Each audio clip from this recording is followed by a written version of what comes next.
유병언 청해진 해운 회장의 비리 의혹을 수사하고 있는 검찰이 유 회장의 친형과 최규정 전 전북 부지사를 오늘 오후 소환합니다. 유 회장의 측근으로 지목된 탤런트 전향자 씨는 어제 검찰에 출석해 강도 높은 조사를 받았습니다. 특별수사팀이 꾸려진 인천지검에 취재기자 나가 있습니다. 김주영 기자. 네, 인천지방검찰청입니다. 검찰 수사가 속도를 내고 있는 것 같습니다. 오늘은 유 회장 계열사 대표를 맡고 있는 최규정 전 전북 부지사가 소환된다고요? 네, 그렇습니다. 검찰은 오늘 오후 1시 전북 부지사를 지낸 최규정 온지구 대표를 피의자 신분으로 소환합니다.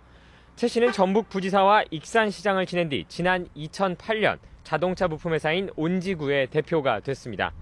검찰은 최 씨가 회사 돈으로 유 회장의 사진 작품을 비싸게 사들여 회사에 손실을 끼친 정황을 포착한 것으로 전해졌습니다. 검찰은 최 씨를 상대로 유 회장의 비자금 조성에 관여한 의혹에 대해 구체적인 사실관계를 추궁할 방침입니다. 최 씨는 특히 유 회장을 위해 정관계 로비를 했다는 의혹도 받고 있는데요. 검찰은 최 씨가 유 회장의 지시로 사업권을 얻거나 금융권 대출을 받는 과정에서 정관계에 부당한 청탁을 했는지도 살펴볼 방침입니다. 오늘 오후 3시에는 유 회장 일가 가운데 처음으로 유 회장의 친형 병일 씨가 소환됩니다. 최규정 씨와 마찬가지로 피의자 신분입니다. 유병일 씨는 청해진 해운에서 고문료 명목으로 매달 300만 원 가량을 받은 것으로 확인됐습니다. 검찰은 유 씨가 청해진 해운 경영에도 개입하고 세월호 증축 과정에도 조언했다는 진술도 확보한 것으로 알려졌습니다. 검찰은 유 씨를 상대로 청해진 해운 등 계열사에서 받은 자금이 더 있는지, 이 자금이 유 회장 일가의 비자금과 관련이 있는지를 집중 조사할 계획입니다. 유병언 회장 측근들의 사법 처리와 소환이 이어지면서 유 회장 본인에 대한 조사도 이르면 이번 주쯤 이뤄질 것이라는 관측이 나오고 있습니다. 유 회장 측근 가운데 한 명인 전향자 씨가 어제 소환 조사를 받았는데요. 몇 시에 귀가했습니까?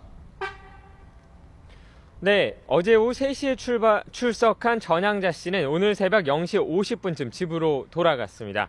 10시간 넘게 고강도 조사를 받은 셈입니다. 전 씨는 다소 지친 표정으로 검찰 청사를 빠져나왔는데요. 취재진들에게 조사에 성실하게 응했다고 답한 뒤 서둘러 귀가했습니다. 잠시 전향자 씨의 말을 직접 들어보겠습니다. 조사가 상당히 길어졌는데 어떤 내용으로 아니, 길어진 이유는 그냥 쉬면서 했고요.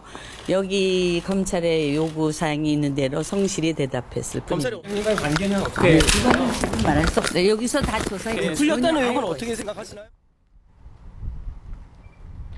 전 씨는 유 회장 일가 계열사인 국제영상과 노른자 쇼핑의 대표를 맡고 있습니다. 이와 함께 구원파의 총본사인 금수원 대표로 활동해왔고, 세월호 참사 한 달 전인 지난 3월에는 청해진 해운의 지주사 I1i홀딩스의 이사로 취임하기도 했습니다. 그만큼 사업과 종교 분야 모두에서 세모그룹의 내부 사정을 잘 알고 있는 인물로 꼽힙니다.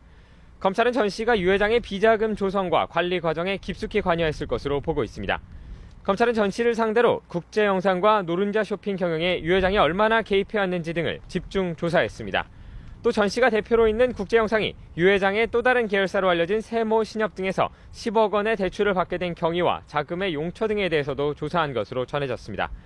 검찰은 전 씨의 진술을 면밀히 검토한 뒤 구속영장 청구 등 신병 처리 방향을 결정할 방침입니다. 지금까지 인천지방검찰청에서 YTN 김주영입니다.